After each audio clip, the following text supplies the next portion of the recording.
right. Welcome to today's episode of Your Daily Scrum with Professional Scrum Trainers Todd Miller and Ryan Ripley. We get together each and every day to help you get better at Scrum each and every day. Be sure to like and subscribe so you never miss a video. Check out the description to learn more about Todd and I, the book we wrote called Fixing Your Scrum. Leave us your questions and comments. Your questions and comments turn into videos. Check out our playlist. We have a ton of free classes, right? Learn Scrum. Learn evidence-based management, learn how to be a successful facilitator. 3 free playlists that can help you become awesome. Speaking of awesome, Todd, today we have a really great topic. I think this is another one of your brain children that's just a really, really good. How does a Scrum team create an awesome product goal? Now, we get a lot of questions in classes, right? It's like the product goal is kind of new. We're not sure how this works. So, Todd, I think you've got a really awesome concept here. How can teams go about creating awesome product goals? Yeah, so we're going to drop a blog in the chat because I think this is where I first discovered this. I started using this maybe 7 or 8 years ago. This is based off of a Toyota Kata. And I just use this with such a bunch of success. So we're going to walk through this. We're actually going to walk through this using an Agile for Humans example, how we use this to create a product goal. And so obviously one of our products that we have at Agile for Humans is our YouTube playlists. We have Your Daily Scrum, Facilitation. Ryan was just naming a bunch of the other ones, and we wanted to go in a little bit of a different direction with a new playlist. And so really what we came up through is this, Ryan. I'm just going to share it. So maybe I should explain this first. We have an improvement theme name.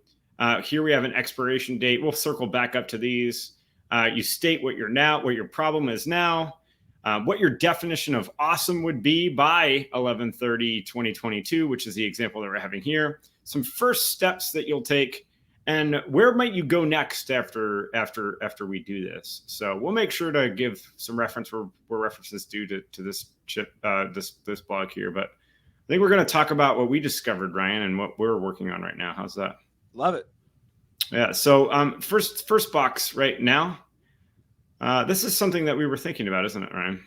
Yeah, there just isn't. Like, we took a look, and there's not a lot of free resources out there on YouTube and other spaces that really dig into facilitation, techniques, principles, practices, especially in a Scrum context, right? But almost in any context, these videos are really lacking. Yeah. And so then we got to thinking. We're like, well, what could we do about that? And we came up with what our definition of awesome would be. And so our definition of awesome to solve this problem is that we have a new series that enables people to become great facilitators and explore techniques. And we'll know if that's going to work if we have 3,000 playlist views within 3 months. So if we post a playlist and we look at the analytics of the playlist, what we're looking for is 3,000 views in 3 months. So 1,000 views a month, maybe that won't be an exact thing. It might be a ramp, but that's what we're looking at to say that this was successful. Yeah, I think it's important to have a measure like that. I love the idea that we have an expiration date. So this is time boxed. We have a success criteria. And we also have a purpose. The purpose of the playlist is not for Todd and I to speak and be seen on videos and become YouTube famous. The purpose is for all of you to have high quality resources that you can use to become great facilitators and get the confidence that sometimes you need to explore brand new techniques, right? Sometimes liberating structures can be scary. TBR, training from the back of the room, can kind of be tricky. So we're going to try to build a playlist here that gives you the confidence to try new things and also understand the principles and practices of great facilitation. Yeah, and really first steps, getting started. So how do we do that? We have a million ideas, but Ryan and I, we just need to get started. That's our thing. We talk about things, but honestly, in order for us to do this, we need to get started. So our first steps, right? Our first steps. Create a video on what liberating structures are. Create a video on what TBR is. And create an intro to facilitation video. These 3 things could get us off the ground. Just describing in broad where we love liberating structures. We love the concepts behind training from the back of the room. And what is facilitation? What does that mean? So we thought that this would be a first step in really getting this thing off the ground. Love it. And then what we can also do is define our next target condition. Like, what are we thinking about after this? And Todd and I have been talking a lot about our next series because we really do believe in these playlists. We see I can't tell you how many. We can't tell how. We just don't. We get so many notes of. I just passed my PSM1 because I watched your Scrum framework video series, or we keep hearing about how we're finally using EBM correctly and we're measuring things that matter and we understand value because they looked at our EBM series. We're getting some initial great pieces of feedback on the facilitation videos that have popped out. And so we're going to keep going. And our next target condition is probably going to involve agile estimation and planning. Huge topics, right? Yeah, and we may explore this before expiration on 11:30, but at least on 11:30, we're making ourselves a promise here. We're making ourselves to promise to come back and look at this, talk about how it went, see if this is still the case. Quite often, what you thought was next, or even your first steps, you look back and laugh and just be like, "Look where we took this now. This is a lot different, but it worked, right?" Something else that's really fun, I think, that will help teams and kind of give you something to rally behind is a fun theme name, right? So like this improvement theme name, we could call ours like Facilitator's Guide to the Galaxy, right? You know what I like, Todd? A very good, terrible, awesome. What's your talk title? Yeah, a very good or a very bad. No good. Very great meeting. Yeah. What a perfect theme for this series, right? Yeah. What's that based off the book? What's the series of books? Is it Lemony Snicket? Alexander's very good. No, something like that. Something like that. Let us know in the comments what we're trying to come up with.